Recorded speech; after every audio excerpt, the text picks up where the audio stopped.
اس video کو دیکھنے کے بعد شاید آپ کربلا کی تاریخ کو ایک نئے انداز سے سمجھیں۔ آخر وہ لوگ کون تھے جو مولا علی کے مخالف تھے؟ کربلا تک بات کیسے پہنچی اور محمد علی مرزا نے اس سلسلے میں کون سی تاریخی دلائل پیش کیے؟ آئیے شروع کرتے ہیں۔ اعوذ باللہ من الشیطان الرجیم، بسم اللہ الرحمن الرحیم۔ الف لام میم، حروف مقطعات ہیں۔ احسب الناس ان یترکوا ان یقولوا آمنا وہم لا یفتنون، کیا لوگ یہ گمان کرتے ہیں کہ وہ صرف اتنی بات پر چھوڑ دیے جائیں گے کہ وہ کہیں کہ ہم ایمان لائے اور ان کو آزمایا نہ جائے؟ یعنی صرف ایمان لانے کے اوپر ان کو آخرت میں چھوڑ نہیں دیا جائے گا، بلکہ دنیا میں اللہ تعالیٰ آزمائے گا۔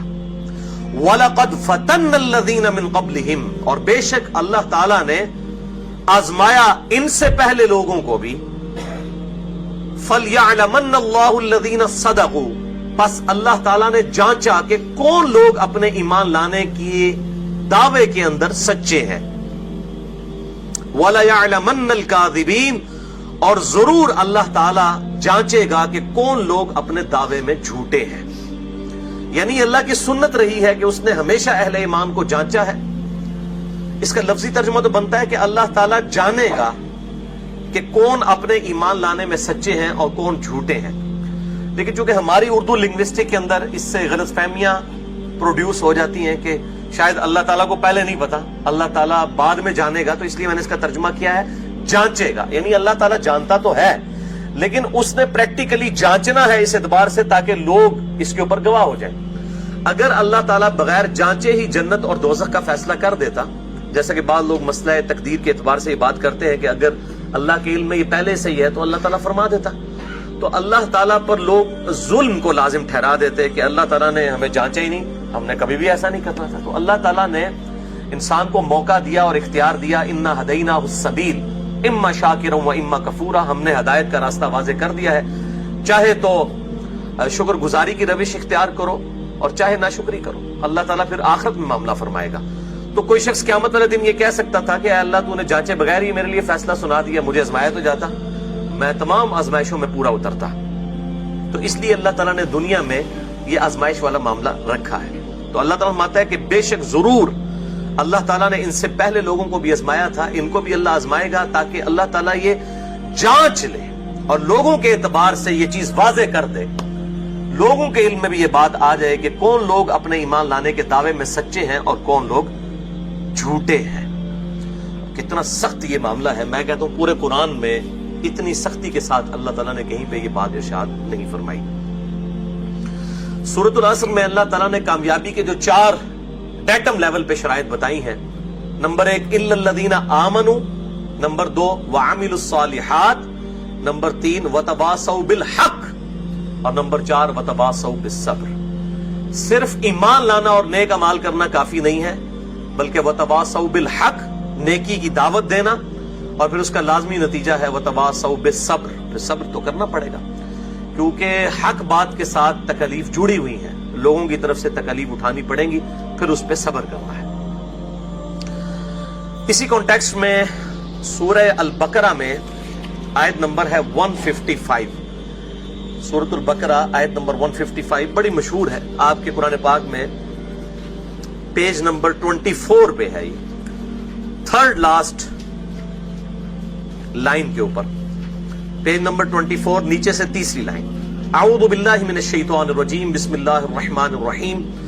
وَلَنَبْلُوَنَّكُمْ بِشَيْءٍ مِّنَ الْخَوْفِ وَالْجُوعِ وَنَقْصٍ مِّنَ الْأَمْوَالِ وَالْأَنفُسِ وَالثَّمَرَاتِ، اور بالضرور ہم آزمائیں گے تھوڑے سے خوف کے ذریعے، بھوک کے ذریعے اور نقصان کے ذریعے، جان میں بھی اور مال میں بھی۔ والثمرات، اور رزق کے اندر نقصان کے اعتبار سے بھی۔ وبشر الصابرین، پھر بشارت ہوگی، خوشخبری ہوگی صبر کرنے والوں کے لیے۔ الذین اذا اصابتہم مصیبہ، وہ لوگ کہ جب ان کو کوئی مصیبت پہنچتی ہے، قالوا انا للہ وانا الیہ راجعون، تو اس وقت وہ یہ کہتے ہیں کہ ہم بھی تو اللہ ہی کی طرف سے آئے تھے، ہم نے بھی اسی کی طرف لوٹ کے جانا ہے، یہ تکلیف بھی اللہ کی طرف سے آئی ہے، الٹیمیٹلی اس نے بھی لوٹ کے چلے جانا ہے۔ ان مع العسر یسرا ان مع العسر یسرا، بے شک ہر مشکل کے بعد آسانی ہے، ہر مشکل کے بعد آسانی ہے۔ دنیا میں آسانی نہ بھی ہے، آخرت کی آسانی تو ہے نا، دنیا میں اگر کسی نے تکلیف اٹھائی ہے انشاءاللہ تعالی۔ تو ان اللہ مع الصابرین، بے شک اللہ تعالیٰ صبر کرنے والوں کے ساتھ ہے، اور ان کی نشانی کیا ہے؟ وہ کیا کہتے ہیں؟ انا للہ وانا الیہ راجعون۔ بلکہ صحیح مسلم میں حدیث ہے، میرا ایک کلپ بھی چڑھا ہوا ہے یوٹیوب کے اوپر، غم کی خبر کو خوشی میں بدلنے کی دعا، کہ آپ صلی اللہ علیہ وآلہ وسلم نے فرمایا جو شخص مشکل اور پریشانی میں یہ دعا مانگ لے، جیسے ہی اسے پہلی دفعہ کوئی خبر ملے، انا للہ وانا الیہ راجعون، بے شک ہم اللہ ہی کی طرف سے آئے ہیں، ہم نے بھی اللہ کی طرف لوٹ کے جانا ہے، اللہم اجرنی فی مصیبتی واخلف لی خیرا منہا، اے اللہ اس تکلیف کے اندر مجھے اجر عطا فرما اور مجھے اس سے بہتر نعم البدل عطا فرما۔ بخاری اور مسلم میں حدیث ہے کہ اگر کسی مسلمان کو کوئی تکلیف پہنچتی ہے، حتیٰ کہ کوئی دکھ، درد یا اندیشہ، حتیٰ کہ اس کے پاؤں میں کانٹا بھی چبھ جائے، تو اس کے بدلے اللہ تعالیٰ اس کی تکلیف، اس کے گناہوں کو معاف فرما دیتا ہے، اس کے گناہوں کا کفارہ بن جاتی ہیں یہ تکلیف۔ تو مسلمان کے لیے تو جنہوں کہتے ہیں موجے ہی موجہ نے، تکلیف آنے میں بھی صبر کریں گے تو اللہ تعالیٰ کی طرف سے جو ہے وہ انعام کی بشارت ہے۔ اچھا، اب اس کا ایک اور دوسرا پہلو ہے کہ جو بھی اللہ تعالیٰ کی طرف سے تکلیف آتی ہے، اللہ تعالیٰ نے لوح محفوظ میں وہ پہلے ہی لکھ لی ہوئی ہے۔ اسی کانٹیکسٹ میں قرآن حکیم میں سورۃ الحدید میں 2 آیات ہیں، بڑی امپورٹنٹ ہے۔ پارہ نمبر 27 میں آپ کے بلو والے قرآن پاک میں پیج نمبر ہے 541 541 نمبر پیج، اور نیچے سے 5ویں لائن ہے، سورۃ الحدید آیت نمبر 22 اور 23، پیج نمبر 521۔ ما اصاب من مصیبت فی الارض، کوئی بھی مصیبت ایسی نہیں کہ جو زمین میں آئے، یعنی کوئی اجتماعی مصیبت آئے، زلزلے کی شکل میں آتی ہے، سونامی کی شکل میں آتی ہے، کسی وبائی مرض کی شکل میں آتی ہے، ولا فی انفسکم، اور نہ تمہاری اپنی جانوں میں، چاہے زمین میں اجتماعی کوئی تکلیف آئے، چاہے کسی کی جان میں، کسی کو کوئی لا علاج مرض ہو جاتا ہے، ایڈز ہو جاتی ہے، کسی کو کینسر ہو جاتا ہے، یا اور کوئی چھوٹی موٹی تکلیف آتی ہے، الا فی کتاب من قبل ان نبرأہا، مگر یہ کہ اللہ نے وہ لوح محفوظ میں پہلے ہی لکھ لیا ہے کہ فلاں جگہ پہ یہ تکلیف آئے گی، فلاں شخص کو یہ تکلیف آئے گی۔ اللہ تعالیٰ نے اس کی پیدائش سے پہلے، اس تکلیف کی پیدائش سے پہلے، اس تکلیف کے آنے سے پہلے ہی اسے لوح محفوظ میں لکھ لیا ہوا ہے۔ ان ذالک علی اللہ یسیر، اور بے شک اللہ کے لیے بہت آسان ہے، اللہ کی ہارڈ ڈسک میں یہ چیز لکھی ہوئی ہے، اور اللہ تعالیٰ کو یہ فورس ہی کرنا مستقبل میں بہت آسان ہے۔ اور یہ کیوں ہوا؟ لکی لا تأسوا علی ما فاتکم، تاکہ تم مت افسوس کرو جو تم سے جاتا رہا، ولا تفرحوا بما آتاکم، اور مت شیخی بگاڑو، مت اتراؤ اس کے اوپر جو اللہ نے تمہیں دیا ہے۔ واللہ لا يحب كل مختال فخور، بے شک اللہ تعالیٰ جو ہے وہ ہر شیخی بگاڑنے والے کو جو کہ اتراتا ہے پسند نہیں فرماتا۔ یعنی تکلیف آنے سے پہلے اور خوشی ملنے سے پہلے ہی اللہ تعالیٰ نے لوح محفوظ میں یہ چیز لکھ لی ہوئی ہے، تاکہ اگر کسی کو تکلیف آئے تو وہ کیا کہ اللہ کی مرضی، اور خوشی ملے تب بھی کہے کہ جو اللہ کی مرضی۔ اگر ان چیزوں پہ کسی کا ایمان نہیں ہے تو اس کی نماز، داڑھی، حج، عمرے، زکوٰۃ، سب کچھ زیرو سے ملٹیپلائی ہے، اگر کسی کا اس بات کے اوپر ایمان نہیں ہے کہ یہ تکلیف، مصیبتیں اللہ تعالیٰ کی طرف سے آتی ہیں۔ اس کانٹیکسٹ میں ایک حدیث ہے صحیح بخاری کے اندر، انٹرنیشنل نمبر کے مطابق 6943، اور مشکات میں موجود ہے 5858، 5858۔ سیدنا خباب رضی اللہ تعالیٰ عنہ بڑے مشہور ہیں، آپ کو پتہ ہے، ان کو ایسی تکلیف دی گئی، کوئلوں پہ لٹایا جاتا تھا، پیٹھ کی چربی پگھل کے کوئلے ٹھنڈے ہو جاتے تھے۔ نبی علیہ السلام خانہ کعبہ شریف کے سائے میں بیٹھے ہوئے تھے، صحیح بخاری 6943، مشکات میں 5858۔ تو انہوں نے آ کے شکایت کی ہے اللہ کے رسول آپ اللہ سے دعا کیوں نہیں کرتے؟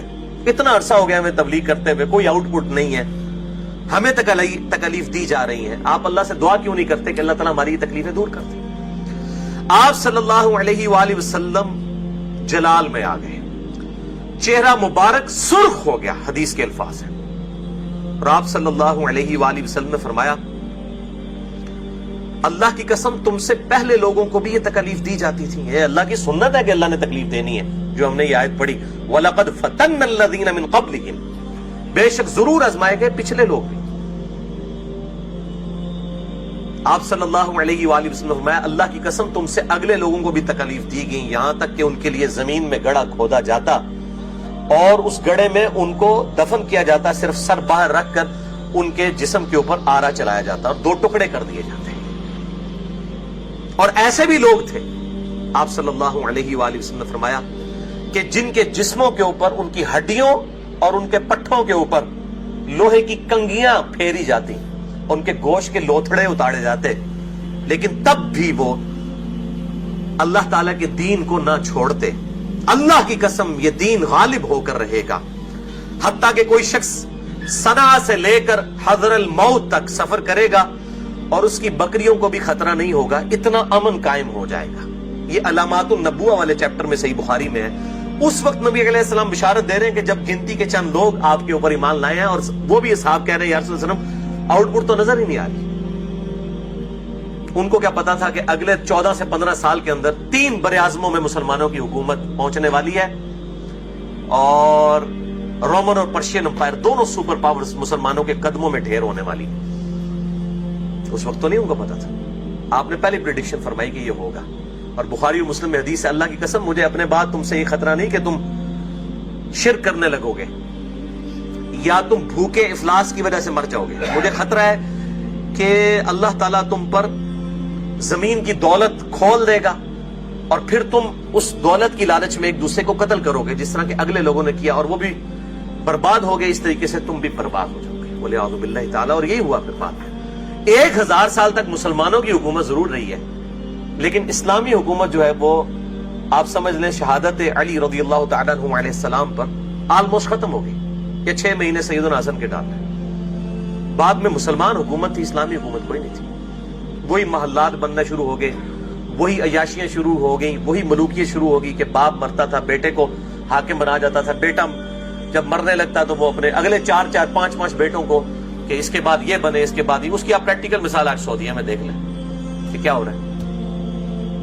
تو آپ صلی اللہ علیہ وآلہ وسلم نے پہلے پریڈکشن فرما دی تھی کہ دنیا کے جب تم پر خزانے کھولے جائیں گے تو یہ کچھ ہو جائے گا، اور جیسے ہی دنیا کے خزانے کھولے گئے تو آپ دیکھ لیں آؤٹ پٹ کیا نظر آئی۔ اسی کانٹیکسٹ میں ایک اور حدیث ہے جامعہ ترمذی میں 2398 انٹرنیشنل نمبر کے مطابق، یہ حدیث سنن ابن ماجہ میں موجود ہے، امام ترمذی نے اسے حسن صحیح کہا ہے، مشکات میں بھی موجود ہے 1562۔ آپ صلی اللہ علیہ وآلہ وسلم سے پوچھا گیا کہ بتائیے اللہ کے محبوب صلی اللہ علیہ وآلہ وسلم، اللہ تعالیٰ کی طرف سے سب سے زیادہ مصیبت کس پہ آتی ہے، تکلیف کس پہ آتی ہے؟ تو آپ صلی اللہ علیہ وآلہ وسلم نے فرمایا سب سے زیادہ تکلیف انبیاء کرام پر آتی ہے علیہم السلام۔ بخاری مسلم میں کتنی احادیث ہیں، صحیح مسلم میں وہ ڈیٹیل حدیث ہے جو طائف کے موقع پر آپ کو پتھر آپ پر برسائے گئے، آپ کے مبارک جوتیاں بھی خون سے آلودہ ہوگی۔ غزوہ احد کی تکلیف بھی آپ کے سامنے ہے بخاری و مسلم میں، بلکہ غزوہ احد کی تو لائیو کمنٹری سورہ آل عمران کے اندر موجود ہے۔ تو فرمایا سب سے زیادہ تکلیف انبیاء کو آتی ہے۔ پوچھا گیا اس کے بعد، فرمایا اس کے بعد ان لوگوں پر جو انبیاء کے بعد سب سے افضل ہوتے ہیں، اور پھر اس کے بعد ان لوگوں پر جو ان کے بعد سب سے افضل ہوتے ہیں۔ اب اس میں آپ نے یہ تفریق نہیں کی گئی ہے کہ انبیاء کے بعد صحابہ یا تابعین یا تبع تابعین، یہ بھی کہا جا سکتا تھا، وہ تفریق نہیں ہے۔ ہو سکتا ہے آج کسی کو اس تکلیف سے گزرنا پڑے جس تکلیف سے اس زمانے میں لوگ نہیں گزرے، تو آپ نے تکلیف کے ساتھ اسے جوڑ دیا کہ تکلیف کے ساتھ۔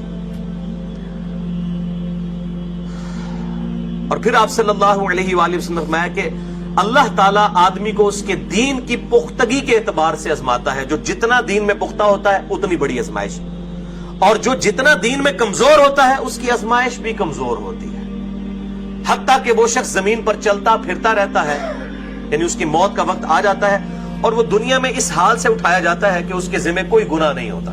یعنی اللہ تعالیٰ اس کو تکلیف میں سے گزار کے آخرت کی الٹیمیٹ اس کو نعمت عطا فرما دیتا. کتنی بڑی یہ نعمت ہے. یعنی میں کہتا ہوں کہ 1 ارب اور 1 روپیہ اور 1 ارب اس میں کوئی فرق نہیں. 1 روپے اور 2 روپے میں تو فرق ہے, آدھو آدھ کا فرق ہے, لیکن 1 ارب 1 روپیہ اور 1 ارب 1 روپے میں کوئی فرق نہیں. صحیح مسلم میں حدیث ہے, آخرت اور دنیا کی مثال اس طرح ہے جیسے کوئی سمندر میں انگلی ڈبوئے, اس کے ساتھ جو پانی لگتا ہے وہ دنیا کی زندگی اور سمندر آخرت کی ہے. بلینز اینڈ ٹریلینز ٹائم, بلکہ آپ کے انفینٹ. تو اگر کوئی شخص 1 روپے کا نقصان کر کے 1 ارب روپیہ کما لے, وہ عقل مند ہے, یا جو 1 روپیہ بچاتے بچاتے 1 ارب روپے کا نقصان کر لے. اور یہاں تو صرف نقصان والی بات نہیں ہے, ایسی کی تیسی پھرنے والی ہے. اللہم اجرنا من النار, اللہم اجرنا من النار, اللہم اجرنا من النار, اللہم من احییتہ منا فاحیہ علی الاسلام ومن